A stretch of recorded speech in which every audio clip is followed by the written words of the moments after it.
મજૂર વિરોધી અને ખેડૂત વિરોધી નીતિનો આજે ભારત બંધનું એલાન આપીને વિરોધ કરવામાં આવી રહ્યો છે। આજે ટ્રેડ યુનિયન્સ દ્વારા ભારત બંધની જાહેરાત કરવામાં આવી છે, જેમાં વીમા સેક્ટરમાં 100% એફડીઆઈની મંજૂરીનો તેમનો વિરોધ છે।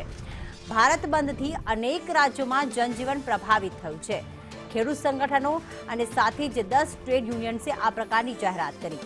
હડતાલમાં તમામ બેંક યુનિયનો નહીં જોડાય। હડતાલમાં માત્ર AIBEA, AIBOA, BEFI હડતાલમાં જોડાશે। કર્મચારીઓના 9 પૈકી 3 યુનિયન્સ હડતાલમાં નહીં જોડાય।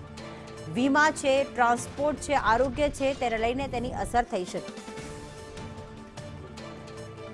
દિવેશ અમારી સાથે જોડાઈ ગયા છે। દિવેશ, આજે ટ્રેડ યુનિયન્સની હડતાલ કેટલી અસર પડી રહી છે અને કેટલો પ્રતિસાદ સાંપડી રહ્યો છે?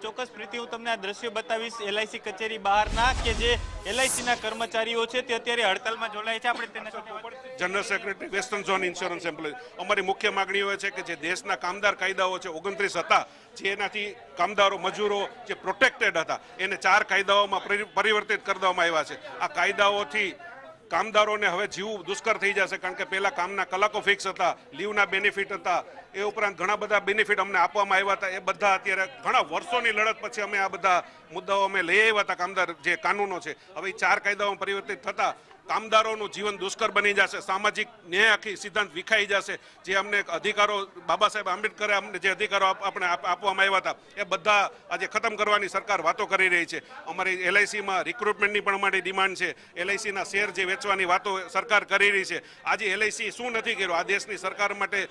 LICએ હંમેશા ભોગ આપ્યો છે, હંમેશા ઇન્વેસ્ટમેન્ટ કર્યું છે। આ દેશના વિકાસમાં LICએ ખૂબ જ ઇન્વેસ્ટમેન્ટ કર્યું છે, પણ આ જ LICને આજે સરકાર ખતમ કરવા માગે છે, કારણ કે સરકારને કોઈ પણ PSU નથી જોતા, સરકારી ક્ષેત્રો નથી જોતા, બધું પ્રાઇવેટ કરી નાખવું છે અને અલ્ટિમેટલી આ દેશના જે કંઈ જે છે એ બધું વેચી નાખવું છે। આજે LICના 45,000 આખા દેશમાં કર્મચારીઓ જોડાયેલા છે। LICના ટોટલ કેટલા કર્મચારીઓ છે તે હડતાલમાં જોડાયા છે અને શું મુખ્ય માંગણીઓ છે? ચોક્કસ હું તમને દ્રશ્યો બતાવીશ કે LICના કેટલા કર્મચારીઓ હડતાલમાં જોડાયા અને શું મુખ્ય માંગણી છે આપણી? ચોક્કસ આ પડતર માંગણી અને અમારા જે ઇન્ટરનલ મુદ્દાઓ છે એ બધા મુદ્દાઓનું સોલ્યુશન લાવવું જોઈએ અને સરકારને અમે વિનંતી કરીએ છીએ કે LICને જે ખતમ કરવાનું જે કાર્ય કરી રહ્યા છો, શેર વેચવાની વાત કરો છો કે ડિસઇન્વેસ્ટમેન્ટ કરવાનું, એ બધું રોકાઈ જાય। મુખ્ય મુદ્દાઓ શું છે આપણા?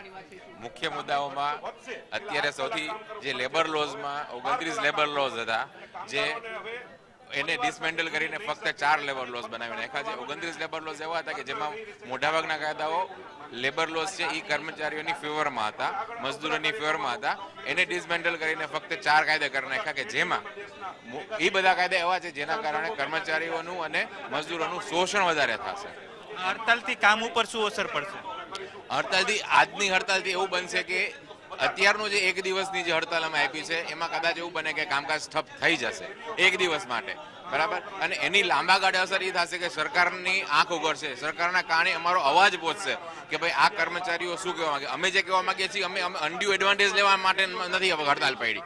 જે જૂના કાયદા હતા, જે ખરેખર સારા કાયદા હતા, એને બદલી અને એવા કાયદાઓ બનાવવાની વાત કરી રહ્યા છે કે જે લોકો ફક્ત ઉચ્ચ મધ્યમ વર્ગ અને ઉચ્ચ વર્ગને જ ફાયદાકારક થાય। મધ્યમ વર્ગને અને બિલો પોવર્ટી લાઇન વાળા જે છે એના માટેના એવી નીતિઓ નથી, એના કાયદાઓ એની ફેવરમાં થાય એવું સરકાર કાઢી રહી છે। હવે જે કંઈ પણ કાયદા છે એ અમે એવા માગણી કરી કે જૂના કાયદા રિસ્ટોર કરે, જેથી કરીને કર્મચારીઓ અને મજદૂરો આરામથી કામ કરી શકે, પ્રોડક્ટિવ વર્ક કરી શકે। પ્રીતિ, રાજકોટ સહિત દેશભરના 45,000 LICના કર્મચારીઓ છે તે હડતાલમાં જોડાયા છે।